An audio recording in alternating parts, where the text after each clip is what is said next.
ദുരന്തം ഉത്സവമാക്കുന്ന കേരള സർക്കാരിന്റെ ദുർഭരണത്തിലും അടിയന്തര സഹായം നൽകാത്ത കേന്ദ്ര ഭരണാധികാരികൾക്കുമെതിരെ കുന്നുകരയിൽ പ്രതിഷേധ പ്രകടനം സംഘടിപ്പിച്ചു. കോൺഗ്രസ് കുന്നുകര മണ്ഡലം കമ്മിറ്റിയുടെ ആഭിമുഖ്യത്തിലായിരുന്നു പ്രകടനം. ദുരന്തം ഉത്സവമാക്കുന്ന കേരള സർക്കാരിനെതിരെയും കേരളത്തിന് അടിയന്തര ധനസഹായം നൽകാത്ത കേന്ദ്ര സർക്കാർ നടപടിയിലും പ്രതിഷേധിച്ചാണ് കോൺഗ്രസിന്റെ നേതൃത്വത്തിൽ കുന്നുകരയിൽ പ്രതിഷേധ പ്രകടനം നടത്തിയത്. കോൺഗ്രസ് കുന്നുകര മണ്ഡലം കമ്മിറ്റിയുടെ നേതൃത്വത്തിലായിരുന്നു പ്രകടനം. മണ്ഡലം കമ്മിറ്റി ഓഫീസിൽ നിന്ന് ആരംഭിച്ച പ്രകടനം കുന്നുകര ജംഗ്ഷനിൽ സമാപിച്ചു.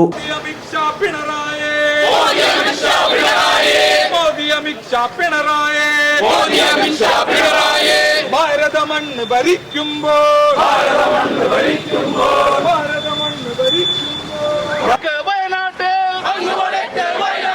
മുണ്ടക്കൈയിലും ചൂരൽമലയിലും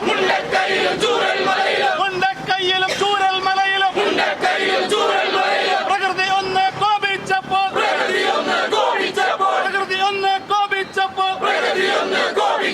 നൂറുകണക്കിന് മനുഷ്യജീവൻ വീണൊരു ഭൂമിയെ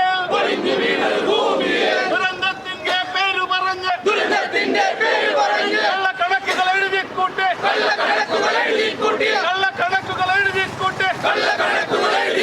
ഫണ്ടുകളൊക്കെ തട്ടിയെടുത്ത അവരെ നയിക്കും മാഫിയ മുഖ്യ രാജിവെക്കോ പുറത്തു പോകോ. തുടർന്ന് നടന്ന യോഗത്തിൽ കോൺഗ്രസ് മണ്ഡലം president R Anil, panchayat president Saina Babu, panchayat vice president M A Abdul Jabbar, നേതാക്കളായ M A Sudheer, G Simon, P Sebastian, Johnson, Ajas Muhammad, Airoor സഹകരണ bank president P Jose, Kunnukara rural bank president P Joy, Kunnukara panchayat സ്ഥിരം സമിതി അധ്യക്ഷൻ ഷിബി പുതുശ്ശേരി എന്നിവർ സംസാരിച്ചു.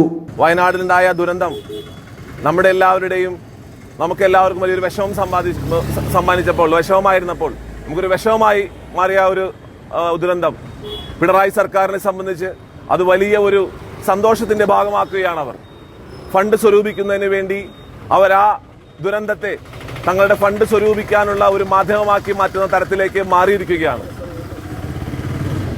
സാധാരണ നമ്മൾ ഒരു മരണം സംഭവിച്ചാൽ ഒരു കുഴിയെടുക്കുന്നതിന് നമുക്ക് വരാവുന്ന ചെലവുകൾ ഒരു 4000-ഓ 5000-ഓ വരുന്ന തരത്തിൽ ഒരു ഹിന്ദു വിശ്വാസം അനുസരിച്ചാണെങ്കിൽ അത് കത്തിക്കുന്നതിന് ഇതുപോലെ തന്നെ ഒരു 4000-ഓ 5000-ഓ തന്നെ വരുന്ന തരത്തിലുള്ളത് 75,000 രൂപ ഒരു മരണത്തിന് കണക്ക് പറയുന്ന തരത്തിലേക്ക്, എസ്റ്റിമേറ്റ് ഫണ്ട് എന്ന തരത്തിലേക്ക് കണക്ക് പറയുന്ന തരത്തിലേക്ക് ഈ സർക്കാർ അധപ്പതിച്ചിരിക്കുകയാണ്. പ്രിയമുള്ളവരെ, നമ്മളൊന്ന് മനസ്സിലാക്കണം, അവിടെ മരിച്ചു വീണ നമ്മുടെ പ്രിയപ്പെട്ടവർ, അതിൽ ബന്ധുക്കൾ നിലവിൽ ജീവിച്ചിരിക്കുന്നവർ, ആ ബന്ധുക്കൾ അവരുടെ മൃതദേഹങ്ങൾ ഏറ്റുവാങ്ങിക്കൊണ്ട് അവർ കൊണ്ടുപോയി സംസ്കരിക്കുകയാണ് ഒരു വിഭാഗം അവിടെ മൃതദേഹങ്ങൾ ചെയ്തത് എങ്കിൽ മറ്റൊരു വിഭാഗം അവിടുത്തെ ബാക്കി വന്ന മൃതദേഹങ്ങൾ അവിടുത്തെ MLA ഉൾപ്പെടെയുള്ളവർ സ്ഥലം കണ്ടെത്തി അവിടുത്തെ NSSന്റെ പ്രസിഡന്റ് അതിനു വേണ്ടിയിട്ടുള്ള ഒരുക്കങ്ങൾ നടത്തി അതിന്റെ ഫണ്ട് ഉൾപ്പെടെ അദ്ദേഹമാണ് കൈകാര്യം ചെയ്തത്. അങ്ങനെയാണ് ചൂരൽമലയിലും വയനാട്ടിലും നടന്ന ആ ദുരന്തത്തിന്റെ മൃതദേഹങ്ങൾ സംസ്കരിക്കാൻ കേരളം നമ്മളിങ്ങനെ കണ്ടത്, സംസ്കരിക്കാൻ അവസരമുണ്ടാക്കിയത്, അങ്ങനെയാണ് അതിന് സാഹചര്യമുണ്ടാക്കിയത്. അങ്ങനെയുള്ള സാഹചര്യത്തിലാണ് കേരള ഗവൺമെന്റ് പറയുന്നത് ഒരു മൃതദേഹം സംസ്കരിക്കാൻ സർക്കാരിന് 75,000 രൂപ ചെലവായി എന്ന് പറയുമ്പോൾ അത് മാത്രമല്ലല്ലോ ഇവിടുത്തെ പ്രശ്നം.